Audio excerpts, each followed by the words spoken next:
Buenas noches, señoras y señores, bienvenidos a otra edición del Péndulo por Unicanal. Hoy les planteamos tres debates. Uno tiene relación con todo esto que está ocurriendo con la Universidad Nacional de Asunción y ya desde hace 2 años aproximadamente. Hoy nos acompañan el vicerrector de la Universidad Nacional, el ingeniero Héctor Rojas, la presidenta del Centro Estudiante de Medicina, Paola Pusineri, y Liz Guillén, que es de la Facultad de Arquitectura de la Universidad Nacional. Herbert no pudo llegar a tiempo, el presidente del Centro Estudiante de Ingeniería, pero en cualquier momento se puede integrar. Con ello vamos a hablar acerca de lo que está aconteciendo, por qué las manifestaciones, por qué la posición de los consejeros acerca de las modificaciones propuestas por los estudiantes para el estatuto universitario y todo lo que está pasando. Los otros dos bloques vamos a enfocarnos en el tema del presupuesto general de gasto 2017. En primer término nos van a acompañar dos senadores, el senador Jorge Oviedo Mato y la senadora Esperanza Martínez. Hay un proyecto para reducir unos 43 millones de dólares en bonificaciones extras, vehículos, catering, comidas, bocaditos, etcétera, que propone Oviedo Mato. Vamos a ver si es posible o no y si es posible reducir en otras áreas ese presupuesto. Y el último bloque vamos a tener a dos reconocidos economistas para analizar esta propuesta del presupuesto general del 2017, Ricardo Rodríguez Silvero y Amílcar Ferreira. Después de la pausa ya comenzamos el debate.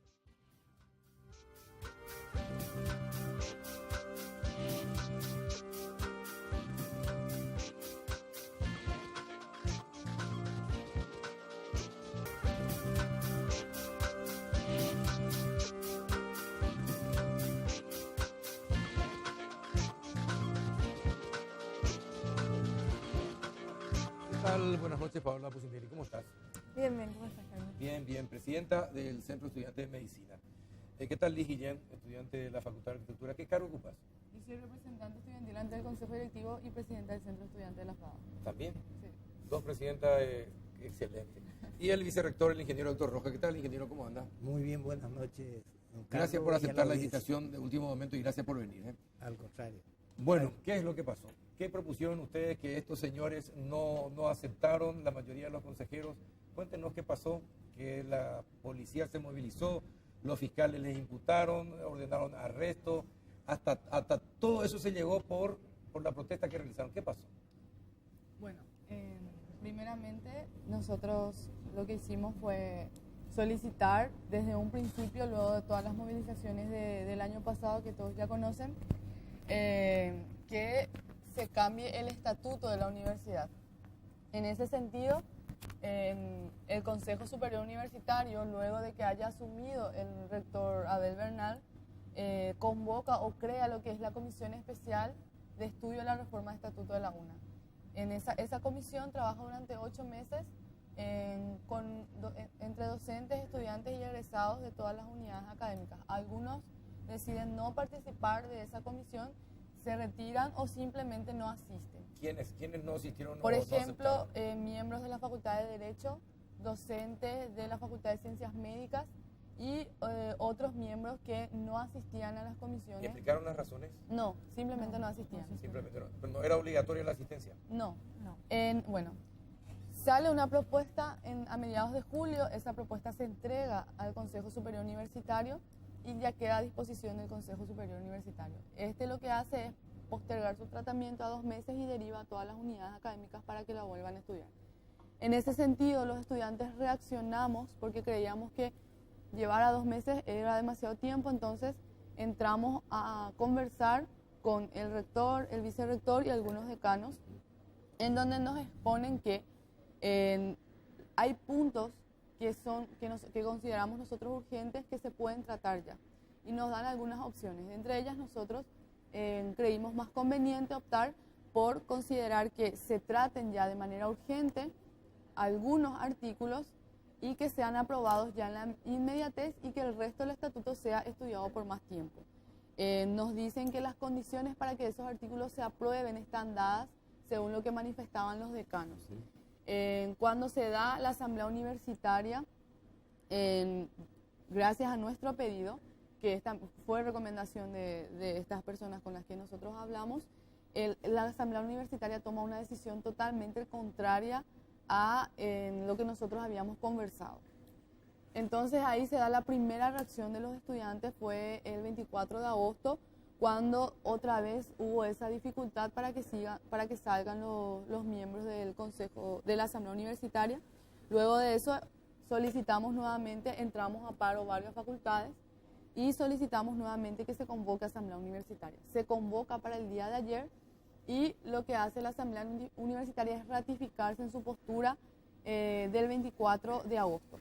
¿Qué pasa con la ratificación de esa postura? Queda la Asamblea Universitaria con la misma conformación que tuvo desde antes.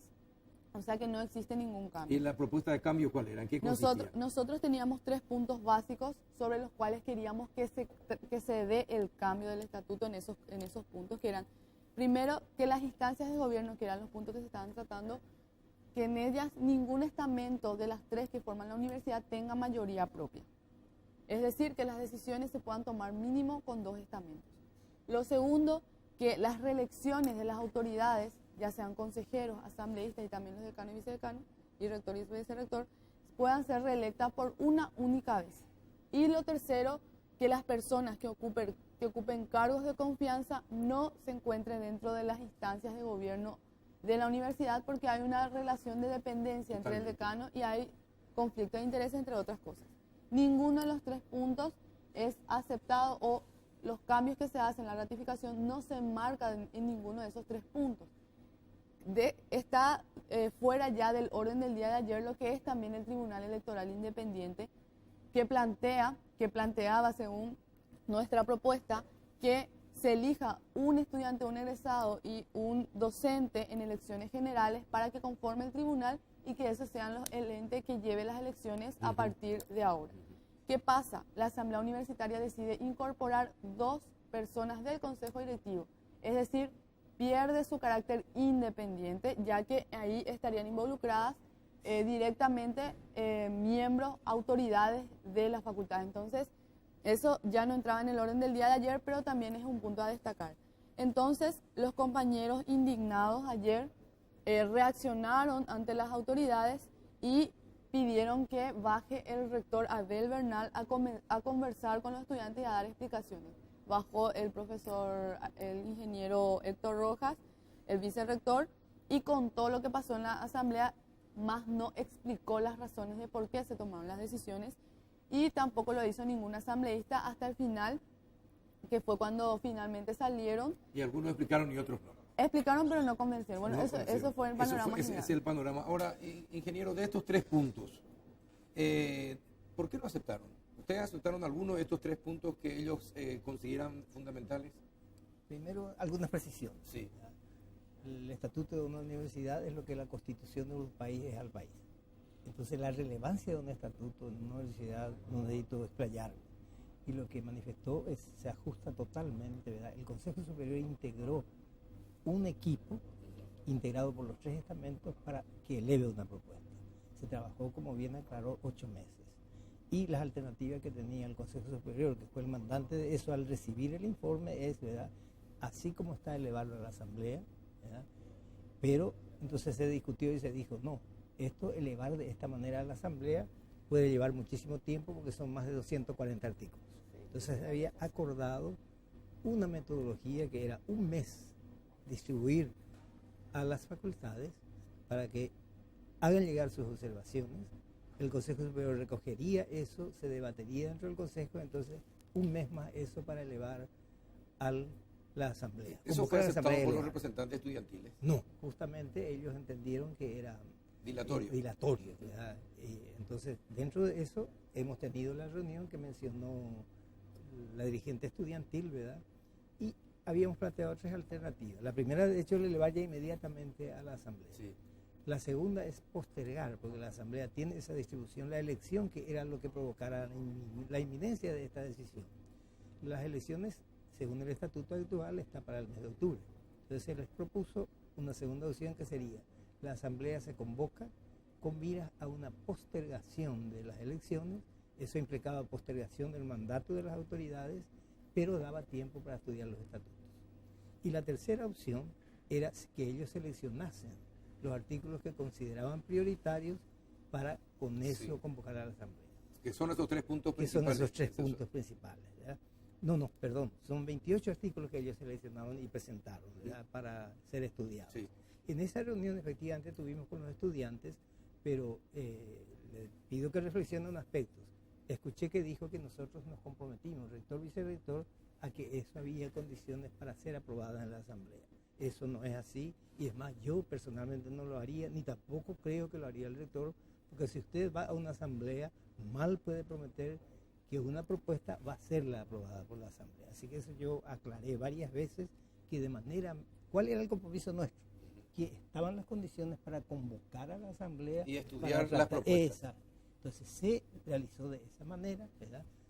Ahora, sí. Una precisión, perdón. ¿Alguien a ustedes les dijo que esa decisión tomó el Consejo? A nosotros nos dijeron que en una reunión con los decanos, ellos manifestaron que el conflicto no estaba en los artículos que nosotros queríamos que se aprueben, que ese no era el problema, que ellos no tenían problema con aceptar esos artículos así como estaban, que el problema era con el resto del estatuto, que implicaba muchos cambios para las unidades académicas y que eran esos puntos los que se querían cambiar. El vicerrector dice que no se comprometió a que eso se iba a aceptar. Él nos dijo que, hablando con los decanos, había condiciones para que estos artículos se aprueban así como nosotros ¿Quién le dijo pedíamos. Eso? Fue el rector, el vicerrector. En una oportunidad cuando nos reunimos, estaban en esa entonces Fernando Cruz y yo, y al día siguiente el rector, el vicerrector, algunos decanos que se reunieron con otros compañeros. Ahora, ¿ustedes dijeron eso de que había condiciones para aprobar así el pedido de los estudiantes? No solo no diría, sino hay condiciones para decirle, aún estando los 12 decanos, son 12 decanos, son 14 personas de 62 que integran la asamblea. 14 personas, mal puede decir, previa a la reunión de una asamblea, esto van a ser aprobadas tal cual son preparadas. Eso sería sería una irresponsabilidad decir eso. Fueron irresponsables entonces. Ahora, ¿y la Facultad de Medicina qué piensa de todo esto? Bueno, primero que nada nosotros fuimos pobremente representados en la Comisión Especial de Estudio de Reforma del Estatuto, porque como mencionó Liz, los miembros asignados en la Facultad de Ciencias Médicas no asistieron a las reuniones. Fuimos los estudiantes quienes tuvimos que interiorizarnos por medio de nuestros pares de las otras facultades, porque nuestros representantes, que eran nuestro actual director académico, Sergio Aquino Fornerón, cuya destitución exigimos ahora mismo, y el profesor Hugo Maki Salim, quien tampoco nos representa porque meses antes salió en varios medios de prensa que agredió a una periodista y a nosotros nos dedicó un gesto obsceno, ¿verdad? Nosotros en su momento exigimos la renuncia de este profesor al Consejo Directivo porque nos parecía una vergüenza. ¿Y quién decide la destitución de, por ejemplo, de los representantes de medicina? En estos casos, una persona así, una persona que actúa de esa manera en realidad no debería formar parte de ningún consejo, ¿no? Por lo menos un mínimo de respeto claro, mira, debería tener, pero con todas las personas, no solamente por el hecho de ser mujeres, pero en particular por ser mujeres. Otro punto que se planteaba en la reforma del estatuto era la destitución de los representantes. Por ejemplo, nosotros cada 2 años los estudiantiles elegimos nuestros representantes y bueno, nosotros por ejemplo no les podemos revocar su mandato por más que queramos. Sencillamente tenemos la opción de pedirle su renuncia o por medio de sumario administrativo. Claro, para los representantes estudiantiles. Para todos los consejeros. No, para todos los consejeros. Para todos los consejeros. Eso cabe todavía en un capítulo que todavía no se estudió dentro de la reforma, que todavía no se tocó. Pero para nosotros el hecho de que ayer se hayan ratificado en una decisión que no abarca ningún eje de cambio y que hace que el status quo continúe dentro de la UNA, nos da una señal de que cambiar otros artículos que tienen que ver con el resto del estatuto también van a tener el mismo resultado. Ahora, pero ingeniero, ¿por qué no aceptan las sugerencias en esos 3 puntos concretos? Ciñámonos a estos 3 puntos concretos, por ejemplo, de la paridad de la representación estudiantil. Para aclarar un chiquitito. Sí. La paridad, nosotros, si bien sosteníamos desde un principio, decidimos cambiarlo a mayoría propia. ¿Por qué? Porque entendíamos que muchos docentes, o la mayoría, a menos los que forman parte de la instancia de gobierno, estaban muy reacios a tener igual cantidad de miembros que los estudiantes, porque según entendimos, parece que se sienten, o como ya nos manifestaron, ellos están en un escalón superior a nosotros según el concepto que muchos manejan. Entonces nosotros lo que dijimos es que ningún estamento tenga mayoría propia. En ese sentido, pueden los docentes tener un poco más de integrantes dentro de las instancias de gobierno, pero no tener mayoría propia solos. Es decir, que para tener quórum dentro de una asamblea se tenga que sí o sí estar sumadas 2 estamentos y no solamente uno. Eso es lo que nosotros pedimos con respecto a ese eje. Me parece bastante lógico lo que piden los estudiantes, ingeniero. Sin lugar a dudas. Me parece bastante lógico para que no exista un solo grupo que pueda manejar el consejo o la dirección de la Universidad Nacional, por ejemplo, ¿verdad? Y que se trate con la mayor cantidad de estamentos posible cualquier decisión que se pueda tomar en la universidad. ¿Por qué eso rechazan? Primero, el rechazo no es de los docentes, es de la asamblea, que es la que tiene la atribución de conformar esos órganos. Segundo, ¿verdad? Es un error conceptual pensar que los estamentos, cada uno de ellos piensa de la misma manera, ¿verdad? No es que los estudiantes en una reunión piensan idénticos, están todos de acuerdo, ni los no docentes, tampoco los docentes, ¿verdad? Entonces, de hecho, en una reunión lo que debe primar, y hasta ahora basta analizar las decisiones tomadas por los consejos directivos. En muy pocos casos se recurrió a votaciones. O sea, se resuelve normalmente de consenso. Entonces, y de un consenso entre ideas encontradas de docentes, de estudiantes y de no docentes. Así que, y además, me reafirmo en lo que dijo Liz, nuestra visión de que para órganos de gobierno, ¿verdad?, tiene que prevalecer aquellos que tienen mayor pertenencia a la institución al cual representa ese organismo, ¿verdad? ¿Y cómo se determina? ¿Cuál es el criterio que determina quién tiene mayor pertenencia? En el caso de los congresos, los votos, ¿verdad? Un partido que tiene mayor voto tiene grupos mayoritarios. En el caso de la universidad, que es de conocimiento, ¿a quién apostaría? ¿Verdad? Un joven, un estudiante que está 5 años, ¿verdad? Y es más, el estatuto actual prevé que recién adquiere su ciudadanía universitaria un año después, si aprobó el primer curso o si aprobó ambos semestres, o un número de asignatura por la correlatividad equivalente a eso. Entonces ahí mismo ya se está reconociendo que el estudiante requiere una cierta madurez para ser ciudadano universitario. Él se inicia ahí como un ciudadano universitario y tiene unos 4 o 5 años más según su carrera y esa es su permanencia. El docente, en cambio, pasó todo por eso, ¿verdad? O sea, fue primero ingresante, ciudadano universitario, egresado, después docente. Pero el objetivo principal de la universidad, ¿cuál es? El objetivo principal, 3 objetivos identificamos, ¿verdad? Formar los recursos humanos, ¿verdad? Es decir, los investigar. estudiantes. Bueno, dejan de ser estudiantes una vez formados. Claro, una vez formados, sí. Pero toda la vida es formar los recursos humanos. Exacto. Son los estudiantes. Así es, toda la vida. El docente se forma, el egresado se forma. Claro, ¿verdad? Después está la investigación, ¿verdad? Y finalmente la extensión. O sea, esos son los objetivos y a eso tenemos que apuntar. Claro, pero la extensión lo hacen los universitarios o los egresados y finalmente el último objetivo me dijo. La investigación. La investigación también lo hacen aquellos que fueron estudiantes y los profesores, etcétera. Deberían de tener acceso también. Claro, en el inicio el foco principal de la universidad es la formación del recurso humano, como usted dice, que son los estudiantes. Discutiría cuál es el principal. Fuimos muy criticados por un grupo que decía que hacíamos muy poco de investigación, ¿verdad? O sea, es cierto, Paraguay tiene muy poco de investigación. Es cierto. Esa es una responsabilidad de la universidad. Sí. Ahora, ¿cómo hacer esas investigaciones? Hay que contar con recursos y con los profesionales idóneos para realizarlo, ¿verdad? Entonces, ahí se presta para un debate, ¿verdad? Pero ahora el tema que nos acerca, digamos, con Liz, ¿verdad? Es lo que ocurrió con la señorita, es lo que ocurrió estos últimos días. Y les repito, la posición nuestra, mía en particular, y el resultado de las elecciones, digamos, un poco me da la razón, ¿verdad?, que la Asamblea piensa de esa manera. Ahora, ¿hay posibilidades de solucionar el tema? Claro, que se convoque a Asamblea y que se hagan los cambios bajo esos criterios. ¿Y por qué la imposición? No es una imposición. Si vos decís que se hagan bajo esos criterios, estás imponiendo. Si vamos a ¿No analizar, puede ser un poquitito más elástica también? es que nosotros fuimos muy elásticos en todo este tiempo, ¿sí?, y ya estamos un año y todavía no conseguimos nada. Nosotros participamos de una mesa, de una comisión de estatuto por 8 meses, luego conversamos otra vez con el rector y el vicerrector, luego del 24 nosotros ya habíamos tomado la decisión de tomar el rectorado y de hacer los paros, y se acercaron a nosotros el Consejo Superior, nos llamó a una mesa de diálogo bastante condicionada, por cierto. Nosotros participamos de esa mesa de diálogo y encontramos nuevamente que las mayorías se estaban imponiendo en el sentido de que fueron colocando estratégicamente quiénes iban a conformar parte de esa mesa de diálogo y no había una intención de consenso. La democracia enseña que así son las cuestiones. Es decir, siempre vas a tener necesitar una mayoría para llevar adelante tus proyectos. Y en la democracia se pierde y se gana. Carlos. La cuestión es establecer los acuerdos para lograr las mayorías.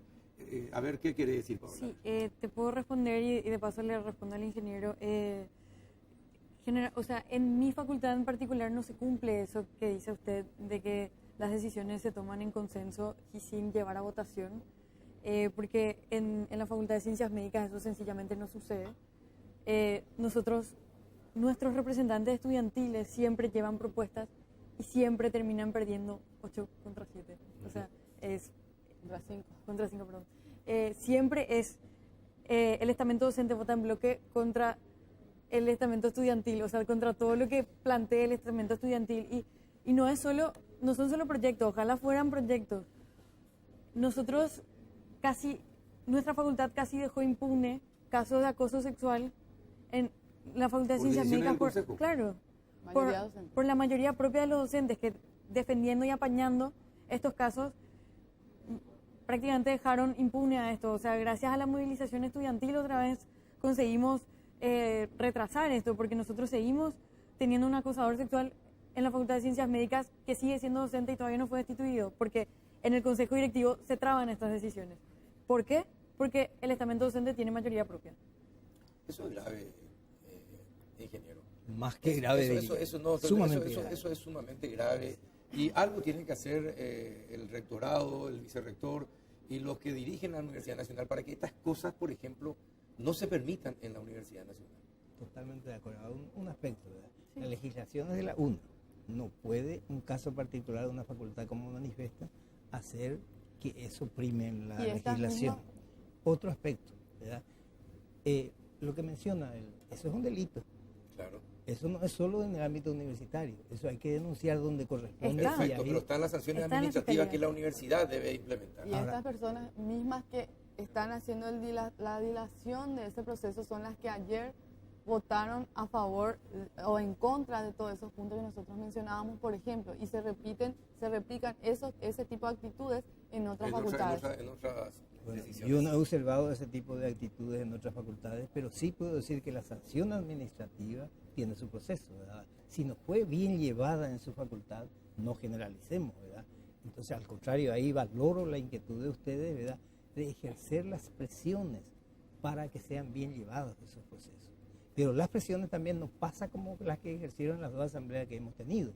La primera asamblea de los 28 artículos, ¿verdad?, para salir los asambleístas, felizmente gracias a la colaboración de los dirigentes estudiantiles, se estableció un cordón, sí, y por ahí salimos, ¿verdad?, con los vítores, no precisamente con los mejores deseos, todos los asambleístas. La segunda, la cosa fue más grave, se tuvo que poner un vallado, y lo que ella reclamó que el rector viniese a explicar por qué una persona específica, cualquier asambleísta podía aplicar lo porque que él encabeza la universidad. Es la máxima autoridad, ingeniero. De acuerdo, pero si no, él podía generalmente los estudiantes, usted habrá sido estudiante, usted también habrá querido hablar con el rector o con el decano de la universidad en ingeniería y no precisamente con algún otro consejero, ¿no? Son cuestiones en realidad no muy graves. Puntual. Sí. Fui yo quien bajó, ¿verdad?, y otro asambleísta cuando intentó explicar los fundamentos no le dejaron hablar. Apenas tomó un párrafo y ya después le fue imposible hablar. Él no porque explicó en dos instancias, ¿verdad?, claro que no va a explicar si no se lo dejaron, ¿verdad? Entonces yo expliqué qué ocurrió en la asamblea, pidieron explicaciones, entonces vino el docente para responder a la inquietud de ellos, no terminó de pronunciar un párrafo. Ingeniero, cuando no es lo mismo explicar. Perdón, señor, yo le pediría, sí. hablemos por turno porque no es, eso no es diálogo, ¿verdad? Sí. Si no, ninguno a ver, de los dos va a poder termine, expresar. sí, anotar. Yo terminé, solamente decía eso, pero sí agregaría lo siguiente, que la solución que estamos buscando, porque en una cosa coincidimos, queremos la mejor universidad y por eso peleamos. Ahora, nuestras metodologías puede que no sean coincidentes, como por ejemplo yo jamás compartiría lo que se hizo en la asamblea última, ¿verdad? de encerrarnos porque fuimos privados de nuestra libertad y así lo denunciamos y consecuencia de eso actuó la justicia y todo eso, ¿verdad? Porque eso de manera alguna es aceptable. Y menos aceptable el vejamen a que le sometieron a los asambleístas. ¿Cuál era la condición para que los asambleístas salieran? Que dieran su argumento el voto no es secreto. De la intención de voto, sí. Y el voto no es secreto. ¿Cierto? Él pidieron por quién votó y que fundamente su voto. ¿Y quiénes le pedían eso? Un grupo de personas. ¿Es justo eso? Eso para mí es realmente... Mire, hay muchas cosas, lastimosamente el tiempo es corto en televisión, pero hay muchas cosas que en la Universidad Nacional deben corregirse. No es posible que los decanos acepten como decano a una persona que sale de una institución con graves antecedentes de hechos de corrupción como el decano de la Facultad de Ingeniería. No es posible que el cuerpo de decanos acepte a un decano en esa condición y que la universidad acepte, porque ustedes, los docentes, los maestros, los directores, tienen que enseñar no solamente con el conocimiento que tienen las materias propias de sus profesiones, sino con el ejemplo en cuanto a ética y moral que deben tener. Y eso lastimosamente se perdió en la Universidad Nacional. Hay una decadencia de moral terrible en la Universidad Nacional y es necesario que todos lo rescaten, ingeniero, todos lo rescaten, porque no van a ser solamente los estudiantes los que lo rescaten. Ustedes tienen que poner de su parte. Ese es un caso, no se puede tener a una persona que le trae a su jardinero, le hace nombrar como docente, ¿verdad? Y que si no hubiese sido por los estudiantes de la Universidad Nacional, nadie se hubiese enterado y hubiese seguido ese festín de derroche de recursos que en realidad impiden que haya investigación en la Universidad Nacional, impiden que los jóvenes tengan una excelente educación. Entonces, esas son las cosas, me parece que de fondo, que la Universidad Nacional y todos sus estamentos deberían revisar. En eso estamos, ¿verdad? El grupo que administra hoy, desde el rectorado, usted puede investigarlos a todos los que estamos ahí, ¿verdad? Ahora, eso no es de un día a otro. Y para un grupo de decanos aceptar o no a otro decano, esa figura no existe. El decano es el son actitudes, son cuestiones de actitudes, ingeniero. No, yo sé que a lo mejor no hay ninguna norma que destaque esa posibilidad en los estatutos de la Universidad Nacional, pero necesitamos de actitudes que son los que dan el ejemplo. Y esas, de hecho, se tienen que manifestar no en un instante, no es rechazándolo, porque eso es ilegal, ¿verdad? Porque si fue electo como corresponde, yo por eso no lo puedo dejar de lado, ¿verdad? Pero sí realizar todo lo necesario para que si es la que Universidad es así, Nacional no se puede manejar como las seccionales o como cualquier otra institución del Estado. Debería tener en cuenta mucho la moral y los valores de las personas que asumen como decano. En el estatuto ahora dice que el decano para asumir tiene que tener honorabilidad. ¿Y cómo decís que un decano ¿cómo decís que un decano con los antecedentes que tiene, por ejemplo, el ingeniero Eber Cabrera puede tener honorabilidad? Sí, totalmente. Ese es un aspecto nomás. A mí me gustaría preguntar. Tenemos que cerrar. Sí. Yo les pido 30 segundos a cada uno de ustedes. A ver, ¿cómo se puede solucionar esto? A ver, comenzamos contigo. Sí, bueno, yo creo que las autoridades tienen que entender, y le respondo a usted lo que dijo hace rato, el estamento estudiantil no es un estamento pasajero, es permanente. Si bien los estudiantes son los que van rotando, es un estamento que va a estar siempre, no hay universidad sin estudiantes.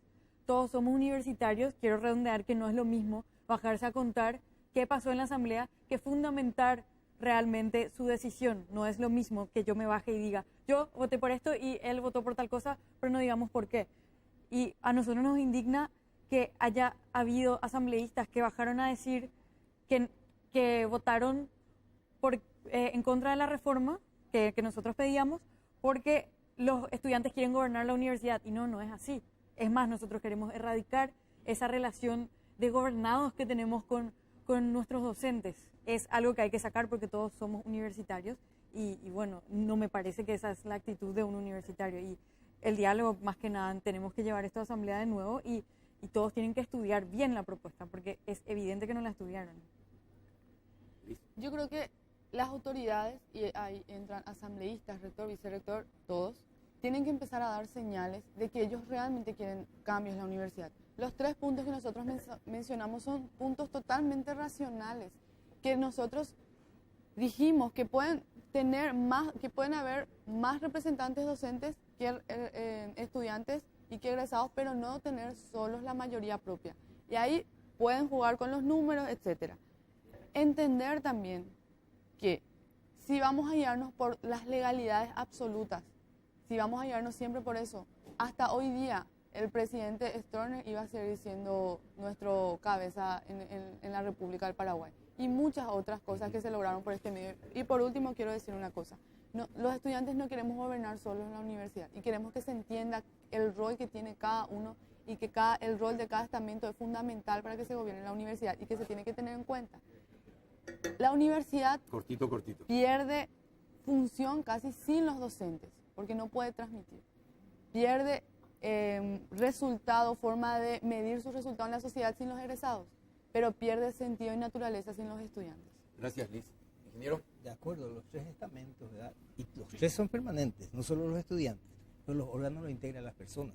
Entonces, el órgano es integrado por estudiantes que no aún han egresado. Entonces, la madurez está ahí. Otro aspecto, el estilo de lucha que estamos llevando. Repito, si usted votó en un sentido, usted voluntariamente puede manifestar, yo voté por esto y por tal razón. Pero que usted, para que pueda salir donde usted está preso, de donde usted está encerrado, le obligan a decir, eso es un vejamen, no tiene otro nombre. Y eso es lo que hicieron, ¿verdad? Y para llegar a acuerdos, no va por eso. La reforma de la universidad está en marcha. Ese trabajo que hicieron ustedes durante 8 meses, yo no tuve la ocasión de participar, ¿verdad? 8 meses, es muy valioso. Entonces, en este momento la Constitución de la Asamblea les dio este resultado. No puedo asegurar, pero yo pido una siguiente convocatoria. En 2 reuniones ya se estableció esa misma composición. La tercera, ¿le parece a usted que podría cambiar? Bueno, yo me animaría irresponsablemente, como me calificó, Bueno, de afirmar. entonces para eso están en la universidad, a ver si agudizan el ingenio y buscan una salida. Y eso es el proceso, que pueda satisfacer a todos. perdón que le interrumpa, es el proceso que estamos llevando ahora. Claro. En octubre hay elecciones. Van a haber nuevos elementos que van a integrar. Sí, señor. Entonces a eso tenemos que apostar. Elegir Bueno, hay bien. condiciones para elegir bien. Bueno, ojalá pudiéramos solucionar en esta mesa Claro. todo, ¿no? Yo me sentiría más que contento. Pero le agradezco, ingeniero. Gracias por venir, por aceptar la invitación. A ustedes también, Liz, Paola, muchas gracias. Y ojalá que encuentre toda una salida. Necesitamos que la Universidad Nacional sea un verdadero ejemplo en nuestro país y en el mundo y que forme profesionales con valores, teniendo maestros con valores. Gracias, ingeniero. Gracias, señoritas. Vamos a la pausa. En instantes vamos a estar con los senadores Oviedo Mato y Esperanza Martínez. Ya volvemos.